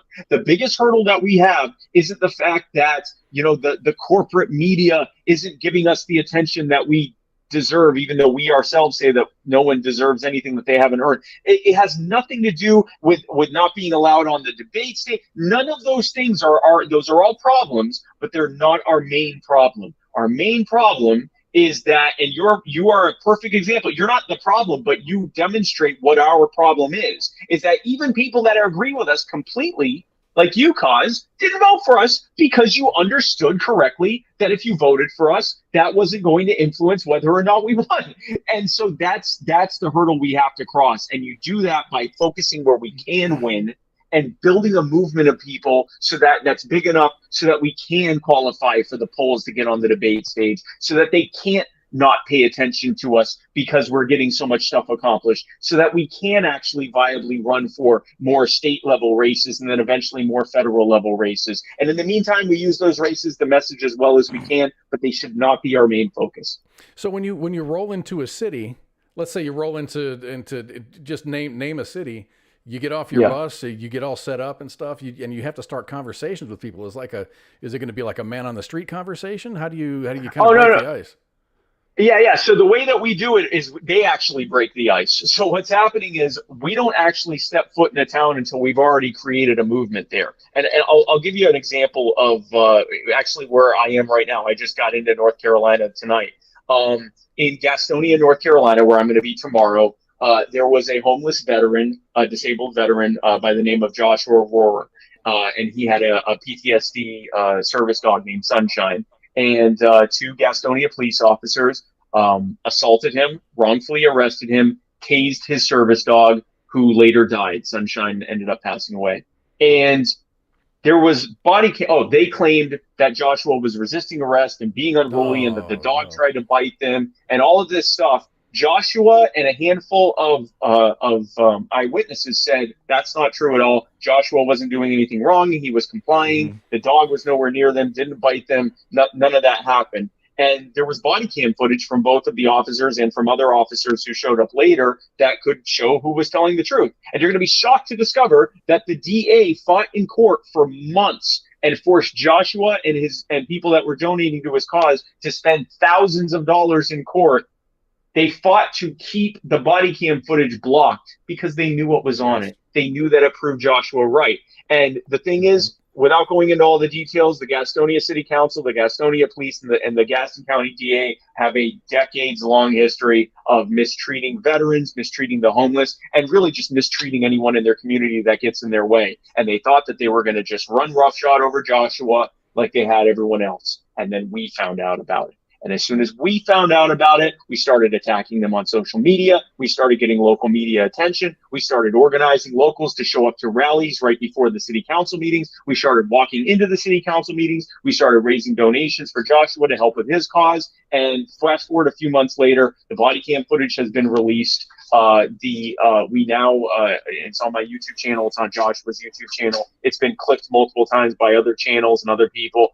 You can see for yourself, it was actually worse than Joshua remembered. Not only did they wrongfully arrest him, not only did they assault him, not only did they attack the dog, but they lied to their responding supervisors who showed up. They lied to Joshua about where the dog was. They intimidated witnesses and threatened to arrest them and refused to take their testimony. It was worse than we even knew that it was, and that was why they were blocking it. Now we are continuing to work to get justice for Joshua, but the point is we didn't show up and say, hey guys, what's going on here? We found out what was going on usually online is how we find out about this stuff. And then we begin organizing online We get our members and our activists involved. We get them to actually show up to the meetings and hold these people accountable. And then we use that as an opening conversation for what else is going on in this community. We get locals there involved and activated, and we just build a movement from there. I'm actually tomorrow in Gastonia. I'm going to be one of the people we met while we were working on this is a guy named Pastor Moses Colbert. He would have the only homeless shelter in Gastonia. The Gastonia City Council shut the homeless shelter down, claiming that he didn't have zoning for it and that churches weren't allowed to do anything that wasn't How long was he there considered. before they said, you don't have zoning permission? I want to say it was about a year and a half or 2 years. I may be wrong on that, but I know that during that time, not a single homeless person died. Since that was shut down, dozens have died. And they cited that it wasn't zoned to be a homeless shelter. Well, they didn't have zoning for a homeless shelter. And they said, well, as a church, you should be focusing only on works of your faith. Well, the last I checked, I'm Jewish, and I know I'm not even Christian, and I know that a major part of the tenet of Christianity is the same as Judaism, to tithe and to serve those who are the most in need, right? Like, I know that. I grew up in South Carolina. I know what Christians do. And so, here they were pretending that this had nothing to do with what a church should be doing. We ended up finding out why they really did it. They really did it because they were trying to get federal funds to deal with the homeless problem. And if some guy was doing it himself at a cost of $0 to the taxpayer, it was going to be a lot harder for them to get that money. But if a bunch of homeless people die, suddenly they can get that money. So long story short, Pastor Moses has continued to fight with whatever help and support we can give him. And eventually they allowed him to reopen a new shelter, which is just getting started. And we're doing a fundraiser luncheon there tomorrow. And this is just the beginning of what we're going to be doing in Gastonia. And it's just the beginning of things like this that we're doing in cities and counties across the country. Yeah, he's going to have a lasagna, man. I've gone through a lot of like fundraising type things where they have food and it's usually a buffet style type thing. Lasagna, that would draw me in, man. Yep, lasagna. It's only it is only $20. So if anyone's watching this, if you live anywhere near Gastonia or Gaston County, North Carolina, come on out. It's going to be tomorrow, which is Saturday at 11 a.m. And I hope I don't lose you because I just realized I forgot the address. It's 418. Hold on. Let me see if I can. Can you still hear me? Can you Street, Gastonia, North Carolina, 28005. Oh, okay. Good. You're a good. Can you say that again? Because I was talking about 418 North Oakland Street. Yes, 418 North Oakland Street in Gastonia, starting at 11. The plates are $20 a plate. All proceeds go to, it's called the Faith, Hope, and Love. That's the name of the mission there. And we're going to be presenting a check for, well, actually, I'm not allowed to say yet, but we raised a few $1,000s for them as well. And yeah, can you still donate online? Because I know if you go to You Are the Power or We Are the Power / Gastonia, you can. If you go to youarethepower.net/Gastonia, you can donate there. And all of those proceeds go to Faith, Hope, and Love. They're still working on getting their web presence set up and their online payment portals and all of that set up. All of the proceeds from that will go directly to Faith, Hope, and Love. And we will be, we'll be helping in any way that we can. But this is the kind of stuff that You Are the Power does. We do this. We're doing this in cities across the country. We have 2,000 members across America. We've split the country up into 7 regions. We have regional organizers in all of them. We're identifying state organizers in all 50 states so that we can start having stuff happening at the granular level. And the goal eventually, we've been launched for just over 6 months now. The goal eventually is to have it so that what we're doing in Gastonia and a few other places across the country will eventually be doing it in multiple cities in the same state all at the same time. We'll have dozens or even hundreds of these things going on at the same time at the local level with local activists doing the bulk of the work and us providing the support and the infrastructure and the resources that we can at the national level. But with the idea that the whole point is to grow things at the local level, grow locally organized movements of people demanding freedom and understanding that they're only going to be able to get what they want if they are constantly demanding freedom. I was really, really happy that that you got involved with the Joshua Rohrer thing. I didn't know your geographic location. I read about there was something, because I'm always looking for some story content for our shows because military themed type stuff. And Of course. I found it, and this might have been like maybe a week after he got released from jail. And I'm like, man, this is fucked up. So I did some digging, sent some messages, and then the next thing you know, it's like that Sunday. I was doing Sunday shows at the time. Joshua came on, and it was really, really heartbreaking to hear his account of what happened. He was still shaken up at that point. It was so fresh in his mind. And I'm really, really glad that it wasn't just a flash in the pan thing, because so many people got involved, and so many of the right people got involved. And were the charges ever dropped, or were they just kind of? Yes. Charges were all dropped. Footage was then released. And so, any of their and what was crazy was after the footage was released, the DA puts out something saying, well, this footage shows clearly that Joshua was in the wrong. Oh, yeah? Why'd you drop the charges then? There's a lot of nepotism in that in that area. Gastonia is horrible from what I understand. I've been following you, talking to them on Facebook and Twitter, and you've been doing great. I love you coming out and speaking like that, because you're just putting a hurt on these people, and they need it. And listen, if they can't tolerate someone kindly, I'm not even mean. I don't call them names. I'm pretty nice. Like, I just hold them accountable for what they're doing. If they can't handle someone, I'm a little snarky sometimes, but relatively politely calling them on the carpet for the real harm that they do to people every single day. If they can't take that, maybe they should consider what it feels like that they're doing to people every day. If they don't like to hear about what they're doing to people, maybe they should think about what they're actually doing to people and what that might feel like to them. And if I do nothing else, then I hope that I do that. But the point is that it's great to get people all riled up online. It's one of my favorite hobbies. I like it. But it can't be the end, right? The end can't just be, hey, see this thing? It's pretty fucked up. Bye, everyone. You don't build a movement on that. What you do is say, hey, this thing is screwed up. We're going to fix it, and here's how. So I am not about complaining. I am about complaining and then saying, here's how we can fix this. Here is the strategy of how to fix it. Here's how you can help. I very rarely do I put something up talking about an issue without giving people some kind of call to action, even if it's as simple as write your congressman, here's the link to write your representative to tell them that you support this or don't support this. And if it's at the local level, then the organization we're doing is, hey, here's where you can show up to tell these people and give them a piece of their mind, stand about 8 feet away from them and tell them what they're doing wrong and what they need to do right. And we've had some incredible results in just the few months that we've been around. The causes that we've taken on, we've so far had a roughly 70% success rate, which is way higher than I thought it was going to be. And again, the idea is just to get it. These are all seeds. Helping Joshua, we're not going to rest until Joshua gets everything he deserves. What's left? It's a seed. What's left for What's Joshua? that? What's left for Joshua? Well, one part of it is Joshua getting financial restitution. We're not a part of that because we don't do the legal stuff. We don't do the court stuff. But the big thing that we're fighting for is the DA has made it clear he's not going to hold the officers accountable for assault and animal abuse and witness intimidation. So we're continuing to build pressure on the higher agencies who could hold them accountable.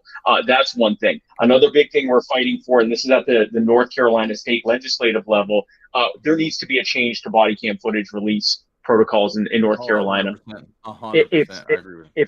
If the police want to release the footage, it gets released. If they want it released, it gets released. If the DA wants it released, it gets released. If the suspect or if a person that alleges that they were harmed and that there's footage of it, if a civilian asks for it, or I'm sorry, I should not say civilian. I know that police are also civilians. If a non-government, this is like the one last place I can call them. If a non-government person, the person alleging that government did something wrong, if they request the footage, the DA can and almost always does push to block it in court, and then they have to fight in court. There should be no reason that a judge has to sign off on it. If the person who it affects says they want it released, it should be released automatically.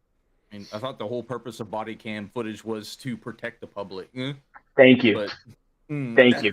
I think it should be, if you ask me, if they ask me the policy, I'm like, the thing should be live streamed. Like, but I also understand, like, they go into people's homes and there's privacy concerns and all that. So yes, okay, fine. It's not going to be live streamed. I get it. That's fine.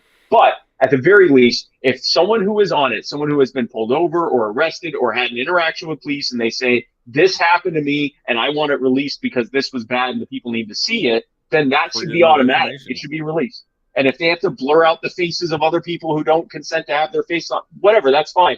But the footage needs to be released and we need to see what it is. At no point should a homeless man have to raise thousands of dollars to get an attorney to fight in court to have footage of himself released. I don't think the authorities there in Gastonia thought for one moment that Josh would have a big support structure behind him. No, at all. No, they thought, and it was proven in how they did things. They held him on $3,000 bail, but they said, and I forget exactly, they wouldn't allow him to post a bond. He had to post the full $3,000. Well, that's a way of saying a homeless guy has to come out with $3,000, right? Like that's basically saying what they were doing was they were using the cash bail system to hold him until he finally pled down to something so that they could go, well, he pled guilty. I mean, he said that he was guilty. And thankfully, loved ones were able to get the $3,000 raised for him. I don't think they expected that. And they certainly didn't expect a burgeoning nationwide liberty movement activism group to find out about it and sink our hooks into it. But that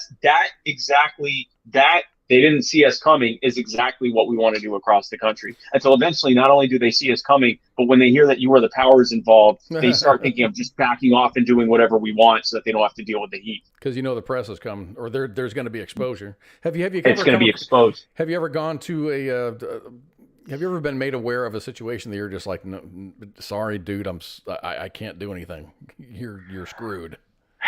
So that's really crude language, but I mean, usually if there's something that we don't take on, it usually falls into one of two categories. It's either that it turned out not to be true. So we actually vet the causes that come to us. Yeah. We get stuff where they made it up, or there was a lot more context. There was a missing context. That's a big thing now. But actual missing context, not the missing context is we don't like what you said, but like actual missing context, like it wasn't as bad as they said it was, or they were also in the wrong, or something like that. The other one is like something where we're not going to be able to build a movement on it. So it's like they might have this officer dead to rights that he really was wearing his seatbelt and got a seatbelt ticket, and that's not right. And it isn't right. And maybe one day we'll be at a point where we can fight that kind of stuff. But at least where we are right now, we can't build a movement around someone that was given a $25 ticket wrongfully or something like that. But in terms of like where someone is really being screwed over real bad, we take and it looks like it's out of our range of what we can handle. We take that as a challenge. I mean, there were people who told us we couldn't take on Gastonia. So we took that as a challenge. So yeah, usually if we don't take something on, it's because it's either not true or it's just not impactful enough to build something around. Like it, I'm not going to get hundreds of people to show up to call for justice for the seatbelt guy. That's true. So tell me about Pastor Moses. He's got a story. Is this a story better told through his mouth, or can you give me some background on Pastor Moses? I mean, I'm sure he'd be happy to come on to talk with you about it, but I can give the bird's eye view of it. Long story short, Pastor Moses Colbert is a pastor here in Gaston County, and for years he saw a worsening homeless situation, and homeless people started dying. This is also the Gastonia that has the legacy of the Eagle Squad, which was a unit of Gastonia police who went around torturing and murdering homeless people. When I said it was bad, it's bad. It's actually not nearly as bad as it used to be. Is that the truth, or is that just language? No, straight up murdering. They were called the Eagle Squad. They officially broke them up in the early 90s, and all of the heads of the city council, the head of the police department, the head of the Gaston County Sheriff, the DA, none of them knew that was going on for years, of course. But anyway, so even though they had shirts that they made for their bowling team. But anyway, all that to say that, so this has been a problem for a while, but so he saw the harm that was happening and the neglect that was happening for homeless people. He saw that no one was stepping up to shelter them. And so what he did was he basically fashioned a homeless shelter out of his church in Gastonia. and he started telling people, I think it was about up to 35 people he could have in there, and he would give them at the end of the evening, he'd give them a meal, he'd serve them a meal, and then they would sleep there. And that was going well for quite some time, and there was no homeless people died during that time. And there was no, some people said, well, a bunch of homeless people will come here if they know that there might be a cot for them. And that didn't happen either. What happened was homeless people didn't die for being homeless. And first I believe the timeline was that first he got a letter, something about the fire sprinkler systems. And so he tried to work with the city about the fire sprinklers, getting that worked out. And then he gets a letter saying, yeah, you're not zoned for this. And also you're a church, you should only do church stuff. And apparently we've never read the Bible. And so I remember when I first heard that part of it, like I already knew about the Joshua stuff. We already had activists going to the meetings to kind of do intel and figure out what was going on. And they met Pastor Moses and found out about his story. And when they were telling me about this, I went, oh, see that last part? And they went, yeah, they said that you should only focus on matters of faith. I said, this is a Christian church, right? And they're like, yeah. I said, okay, all right. So they've never read the Bible, apparently. And so after that happened, I believe he tried to keep it open for a little bit longer and fought with them on it until eventually they said, no, we will shut down your whole operation if it's going to be bad if you keep it open. And so he had to shut it down. And that was right around during the winter time. And I think it was January of this year, they shut it down. And almost immediately, within a matter of days and weeks, homeless people started dying. Many of them from exposure to the elements, a lot of them from OD, overdoses, which we find that a lot of homeless people who are in a terrible situation will be more likely to use drugs if they aren't in some kind of shelter, if they aren't able to have a warm place to sleep at night. To try to cope with that, they will use and overuse drugs, either as a way of saying, I'm either going to be numb to this or I'm going to die. Either way, I'm not suffering anymore. And so it's like a horrifically tragic thing.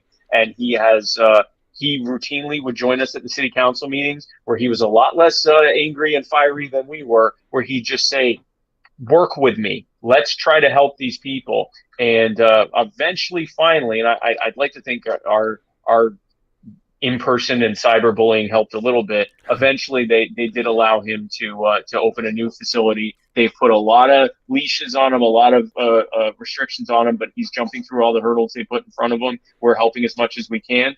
And like I said, we're just getting started. He's not just doing a homeless shelter. He's going to be providing social services. He's going to be there's photos there. He's going to be providing counseling services. He's going to be bringing in people that are going to provide occupational training, all sorts of stuff they're going to be doing. We're actually helping to fund the bringing down of two single double wide trailers that are going to be used as facilities for different things for these folks. So, I mean, he's an incredible guy. I can reach out and see if he'd like to come on in the future, but the work he's doing is amazing. What really bothers me is these orders were probably signed by people that go to church every Sunday. Oh, absolutely, 100%. Yes. In trying to talk with some of these folks, I would be told, they're busy on Sunday. They're at church. And I'm like, well, that's interesting. I wonder if their church does anything for homeless the Church of Satan? They didn't say which church. You know what? That's a good point. I keep, again, I'm in from the Carolinas. I assume when I hear church, I hear Christian church. They might be going to the Church of Satan. I don't know. I would track. God, I'm glad you're involved with that too. So that's happening tomorrow. That's happening tomorrow, Saturday, 11 a.m., 418 North Oakland Street in Gastonia. $20 a plate for lasagna. All proceeds go to that. If you can't come but would like to help, youarethepower.net/Gastonia. All proceeds for that you donate will go from that will go directly to Faith, Hope, and Love, which is Pastor Moses's mission. That's really awesome. I wish him all the success, and it's like absolutely. It's a big fight, man. When you're fighting against the establishment, they make the rules, and then they decide who's within the rules and who's not. Man, that's really an uphill battle. Yeah, it is, and it usually is. I've been amazed. I thought it was going to be harder for some of these we had a situation, without going into a tremendous amount of detail, but long story short, a lady in Bourbon, Indiana, her home burned down, and the insurance company gave her a Four Seasons home, an RV to live in, while her home was being rebuilt, the zoning board decided that they wanted to steal her property. So the way they did it was they declared that she was in violation because she had two residences on her property, even though one of the residences had been burned down to the very foundation, but it was two residences. Then when she fought back and said, "No, I'm not in violation. The other home doesn't exist," then they started trying to bring in CPS and saying that the children were being neglected because they were in an RV and all this stuff. Anyway, long story short, You Are the Power found out about that. It only took a little bit of cyberbullying online for them to get them to back off, or back off of active enforcement. Then they took it to court. The court struck them down and said, "What are you guys, a bunch of morons?" And now that lady, Suzanne, she's actually going to be running for the zoning board. What? Yeah. Man, you're doing a lot of good out there, man. This is the kind of stuff I was honored to run for VP. I know that it certainly served a purpose. I got to meet a lot of incredible people, a lot of people that are involved now with You Are the Power, help spread the message as much as I can. But the work I'm doing now is, in my mind, infinitely more fulfilling and important to what we need to do, not just for each other, not just to grow the movement, but more importantly, just to help each other as human beings. How's Miss Jorgensen doing? Is she doing all right? You stay in touch with her? I didn't talk with her during the campaign. Just during the campaign? Oh, bro, no shit. No, I didn't. Not We even. didn't talk during the campaign. I didn't. I talked to Joe Jorgensen a total of 5 times. That's a shame, man. You guys need to team up and do good things like you're doing together. Someone tells me you want to say something, but you're not going to say it. No, I listen. I would certainly welcome that. You'd have to ask her what the problem was. Okay. Maybe we will. I'm gonna bring up the question. Spike says that. I wonder how much real vice presidents and presidents actually talk to each other now. I mean, I would imagine usually more than that, but I really don't know. I honestly don't know. We have a very interesting. The Libertarian Party has an interesting way of picking the presidential and vice presidential candidates. Because you ran with Vermin Supreme. Yes, and I ran separately, and Joe got the nomination, and then she asked the delegates to pick someone else, and they picked me instead, and I don't think she's very happy. Gotcha. Okay. That is an interesting way, because normally you have an establishment where this is the person that the party elects to run, or to they nominate them to run, and then they choose. They choose their running mate. Yeah. Yes, and in every other, as far as I know, in every other election cycle, whoever the Libertarians' presidential candidate, if they asked for a specific person to be picked, that person got picked. I was the one time that they were like, "No, we're going to go with Spike." You'd have to ask them why they did that. And you got that text message at like 3 a.m. You're it. All right. Yeah. No, I watched it live on a Zoom call. No, that happened live. Yeah, that was we usually do them in person, but every time we tried finding a venue to have our convention, it would get shut down because of the lockdowns. So eventually we did it by a Zoom call and a giant Zoom meeting with 1,200 people on it or whatever. And I won in the, I believe, second round. Yeah. Outstanding. Yeah. So I looked at your schedule, and there's a lot of TBD on there. You're going to be South by Southwest in Austin here. That's what we're looking at. That is still very, very TBD. But we are working on the details for that. I'd say that's about 75 to 80% certain that I will be there. I was there this year for South by Southwest. I spoke on a panel there. I avoid Austin. I avoid Austin at all costs. But if you came down to Austin, I would be willing to make a trip down there and shake hands. I appreciate that. Thank you. I will certainly. Once I know for certain that I'm doing that, that'll get blasted everywhere. So stay tuned. As soon as I know one way or another, I'll let everyone know. Cool. So what's on the horizon in the coming months for you? Well, the big thing is whatever causes that You Are the Power is working on. I'm going to be kind of crisscrossing the country, working on those. In terms of events, right now the only thing that I have scheduled in the U.S. are I'm doing the Florida, I'm doing the California Libertarian Convention in February. Pretty certain I'm doing the Florida Libertarian Convention also in February. And no, the Florida one is in April, and there's a third thing. Oh, I'm doing Freedom Fest in July in Memphis, Tennessee, and those are the only things I have booked right now. But it's likely that I will be spending even more time than I did this year, just going across the country dealing with causes that You Are the Power is working on. Like Memphis, like I need a bulletproof vest, Memphis. Memphis, Tennessee, yeah. Yeah. Oof. Mm-hmm. That's a. Hey, he's from Murder Beach, man. Just leave him alone. Yeah, I'm from Murder Beach.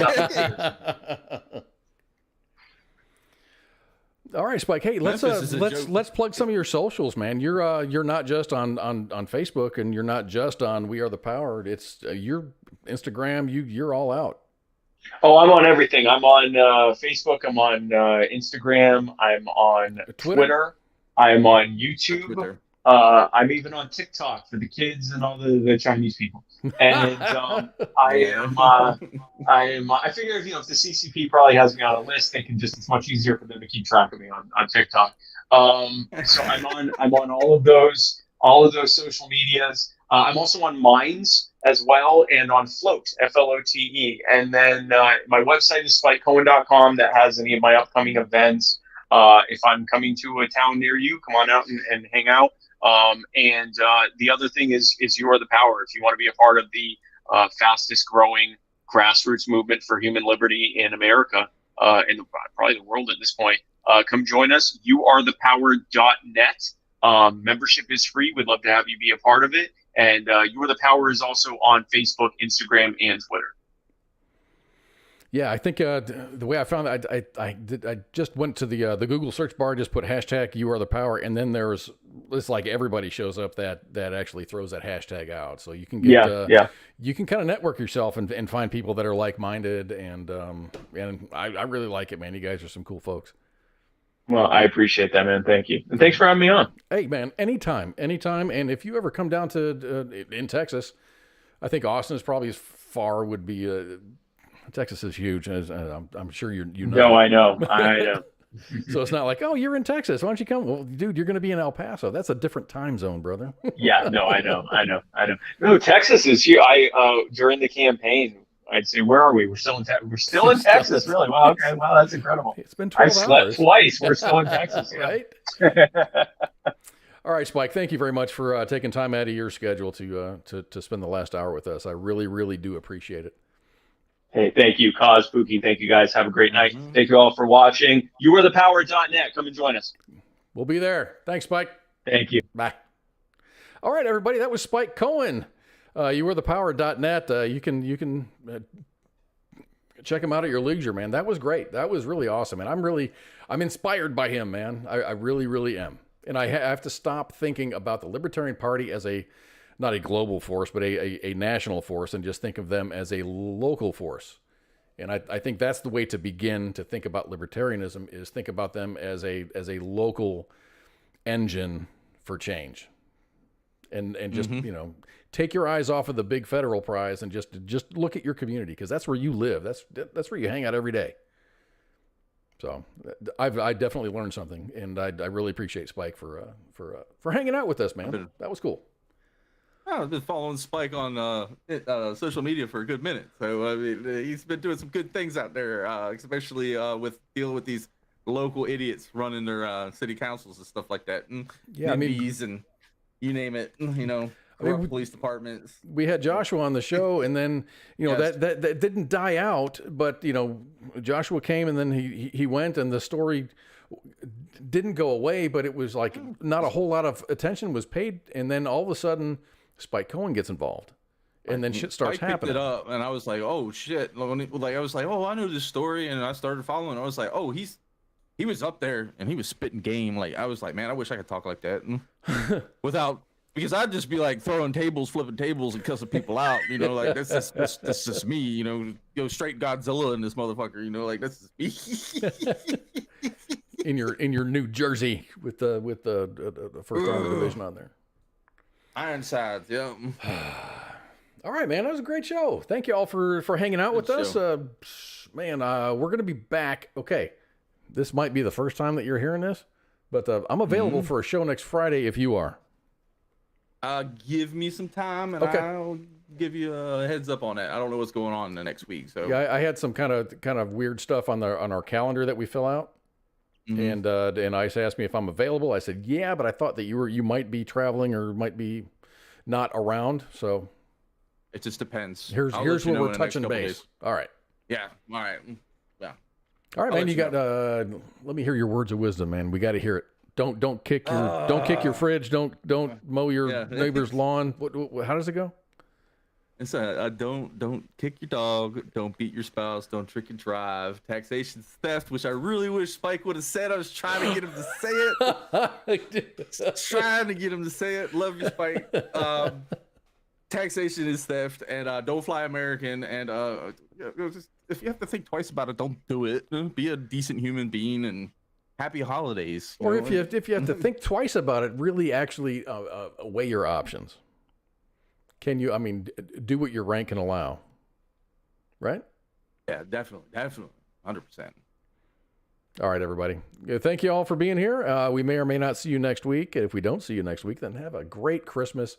Tune in tomorrow. There's probably gonna be a broadcast tomorrow right around game time. Pre-game, I think. It's going to be pre-game time with Ice here on the channel. So check that out. I wish I paid attention to the details that came out. It's kind of like right before we went live. So anyway, thank you all very much for hanging out. Hello, Elizabeth. I saw you said hi, everyone, and I'm like, yeah. Spike was talking and didn't want to interrupt him. So thank you all for being here. My name is Kaz, and that's Pookie, and we are out of here. Have a great weekend, everybody. This is WTF Nation Radio. My friend came to the door. She said, well, I was on the phone cooking me and my baby some breakfast. And she said, hey, something wrong. It's popping. I said, what? She said, yeah. I said, no. So the girl come downstairs. She come out her apartment with her baby with no shoes on. I said, oh, girl, it's cold outside. She said, something ain't right. I said, oh, man. She said, oh, man, the building is on fire. I said, no, what? I got my 3 kids and we bounced out. We ain't gonna be in no fire, not today. The voice of U.S. Army, WTF Moments. This is WTF Nation Radio.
This is WTF Nation Radio.